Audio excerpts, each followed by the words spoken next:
Everyone, I'm back with a new reel and my today's reel is about the whooping cost of Indian wedding celebrations. यदि मैं India में wedding celebrations की बात करूं तो India में जो वेडिंग सेलिब्रेशन में इन्वेस्टमेंट होता है, आप देख लीजिए कि ऑन एन एवरेज 30 लाख तक लोग खर्च कर देते हैं मिडिल क्लास में.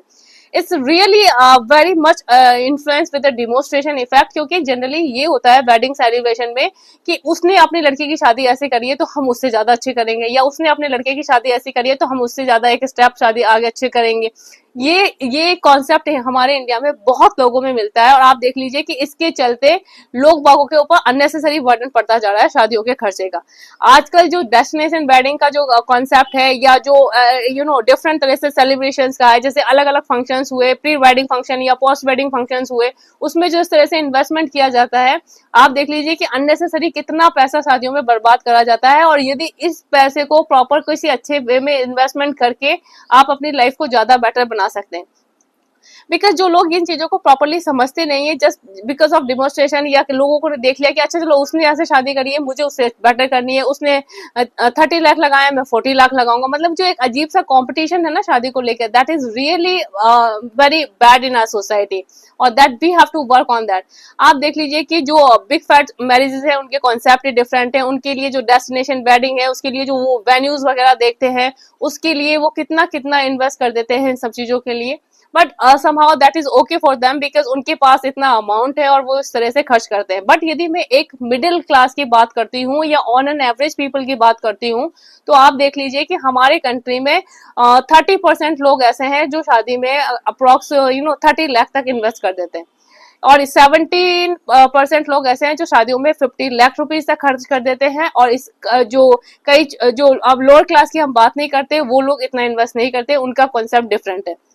बट यदि मैं मिडिल क्लास या हायर क्लास की जो बात करूं, वो लोग शादी में जिस तरह से इन्वेस्ट करते हैं, डेफिनेटली ये नेगेटिव साइन है सोसाइटी का, क्योंकि हम अननेसेसरी फालतू के खर्चे बढ़ाते जाते हैं शादी के नाम पे इन्वेस्ट करने के लिए. और इसमें हम सबसे ज्यादा डेमोन्स्ट्रेशन चीजें देखते हैं कि अच्छा उसने ऐसे करी, उसकी शादी ऐसी हुई, उसने इस तरह के ड्रेसेस पहनी, हमें इस तरह का करना है. So it is really very negative thing in our society और हमको इस पे वर्क करना चाहिए.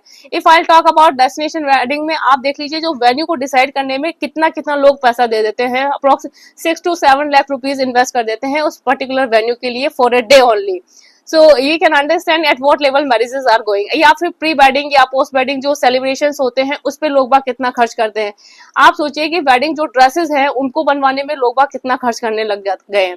सो things are going very change nowadays. आप देख लीजिए कि आफ्टर 2023-24 में आप देख लीजिए कि शादियों पे जिस तरह से इन्वेस्ट करा जा रहा है ना, that is really a sign where we can say कि ये सारी चीजें फालतू में खर्च करी जा रही हैं, जो कि इतनी प्रोडक्टिव है ही नहीं. मतलब आप लोग जस्ट किसी को दिखाने के चक्कर में, या आप देख लीजिए कि शादियों में कितने गेस्ट बुलाए जाते हैं, मतलब इतने सारे गेस्ट लोग बुलाए जाते हैं, अननेसेसरी इतनी भीड़ इकट्ठा करी जाती है, अजीब तरह का शो ऑफ होता है, इतने सारे फंक्शंस करे जाते हैं, उनमें अलग अलग हर फंक्शन के लिए अलग अलग ड्रेसेस डिजाइन करवाई जाती हैं. अननेसेसरी शादी में कितना खर्चा किया जाता है, जो कि रियली मुझे लगता है कि यूजलेस चीजें हैं जिन पे फालतू खर्चा होने ही नहीं चाहिए. आप इसी पैसे को कुछ प्रोडक्टिव वे में यूज कर सकते हैं. मतलब इस तरह से पैसे को बर्बाद करना हो गया यदि आप शादी में जिस तरह से खर्च कर रहे हैं. So I find lot of things which is not relevant in my way. Maybe people enjoy it and like it. आप शादी को एक अच्छी तरह से enjoyable फंक्शन बना सकते हैं, but it's not about investing so much money on that. और इस तरह से कई लोग प्रेशर में आके भी उनको इन्वेस्ट करना पड़ता है, बिकॉज वो अपने आसपास के लोगों को देख रहे हैं, उन्हें लगता है कि यदि हमने नहीं करा तो हमारी सोसाइटी में क्या रेपुटेशन हो जाएगी. That goes negative for those people. So it's really important to understand कि we have to understand all this thing in a proper way. हमको किसी दूसरे से कंपैरिजन करके इस तरह से पैसा खर्च करके अपनी लाइफ को टेरिबल नहीं बनाना है. Make it simple. It's only marriage. It's nothing like कि समथिंग इतना बियॉन्ड एनी एक्सपेक्टेशन कि हम अननेसेसरी खर्च कर रहे हैं जस्ट किसी को दिखाने के लिए, दूसरों को इम्प्रेस करने के लिए, अपना स्टैंडर्ड शो करने के लिए. Make it marriage not a kind of foolishness कि आप अननेसेसरी कुछ भी कर रहे हैं शादी के नाम पे. So people should bring sense, because हमारे यहाँ पर चीजें इसी तरह से होती है. हम लोग इंडियंस की आदत होती है किसी को कुछ करते देख लिया हम भी वैसे ही करेंगे. मतलब हम लोग दूसरों से बहुत जल्दी इन्फ्लुएंस हो जाते हैं, उनके जैसे ही करना सोचने लग जाते हैं. सो bring sense, make the things easier in your life and live an easy and better life. It's really important for everyone. So what do you guys think about it? Suggest me your thought. Bye bye. Have a nice time.